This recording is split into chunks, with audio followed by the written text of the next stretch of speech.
નમસ્કાર, હું દક્ષા ભરત સોની એક પાત્રીય અભિનયમાં મારા જીવનસાથી સાથે વાતો કહું છું. સાંભળો છો?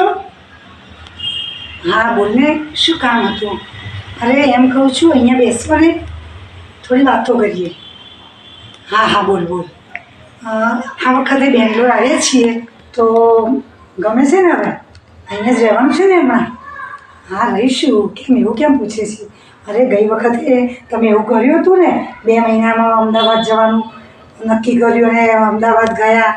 એ તો મોન્ટુ આવ્યો હતો એટલે. હા એ મને ખબર છે, પણ હું એમ કહું છું કે જો આપણે વારે ઘડીએ અમદાવાદ ને બેંગ્લોર કરીએ એના કરતાં એક જગ્યાએ 6-12 મહિના રહીએ તો સારું લાગે.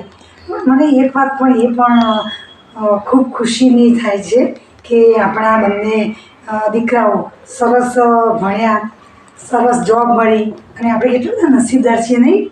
આ બેંગ્લોર જેવા શહેરમાં આપણને રહેવાનું સદભાગ્ય સાંપડ્યું. ઉમરેઠા એટલી બધી તકલીફો વેઠી મને ભણાવી ગઈ અને માંડ ઠામ થયા અને હવે આ બેંગ્લોર આવવાનું થયું એટલે મને તો ખૂબ જ આનંદ થયો.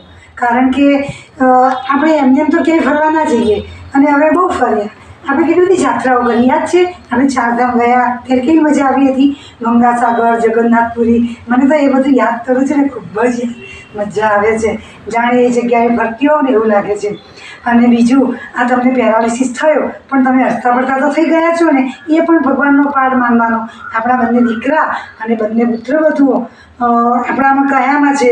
વળી રાજવી અને રીધમ બંને બાળકો પણ સરસ આપણી સાથે હરીમરી ગયા છે. વળી બીજું કે આપણે અમદાવાદ હોઈએ તો રાજવી યાદ આવે અને બેંગ્લોર હોઈએ તો રીધમ યાદ આવે. એ તો સ્વાભાવિક છે, હોય એવું ચાલ્યા કરે. પણ હવે બીજું હું એમ કહું છું કે આપણે આ છેલ્લે જે પુલ્હાશ્રમ ગયા હતા એમાં તો કેટલી મજા આવી ગઈ નહીં?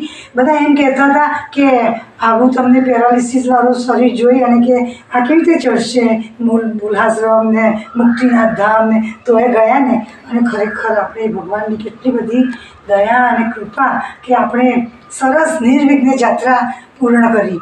અત્યારે હવે આપણે ક્યાંય ના જઈએ અને ઘરમાં બેસી અને એ યાત્રાઓના સુખદ સંભાળનાઓને વાગોરીએ તો પણ સારું જ છે ને. બોલો ને કંઈક. અરે તું બોલું છું એ સાંભળું છું. હા હા એ તો છે જ. પણ હવે આ તો મને એમ થાય છે કે આપણી જિંદગી ભગવાને ખૂબ સરસ લખી કહેવાય નહીં? કારણ કે ઘણાને તો આ ઉંમરે કેટલી બધી ઉપાધિઓ હોય અને આપણે 60 વર્ષ પછી જે નિવૃત્તિ મળવી જોઈએ એ નિવૃત્તિ મળી ગઈ. ખરેખર હું સ્વામિનારાયણ ભગવાનનો ખૂબ આભાર માનું છું અને ભગવાનને પ્રાર્થના કરું છું કે આપણા બાળકોને, આપણા પરિવારને આવો સંપૂર્ણ સંતોષ આપે અને તમારું સ્વાસ્થ્ય છે, મારું સ્વાસ્થ્ય છે, જે છે એવું રાખે અને ભગવાન એ રીતે આપણને સૌને આનંદમાં રાખે. જય સ્વામિનારાયણ.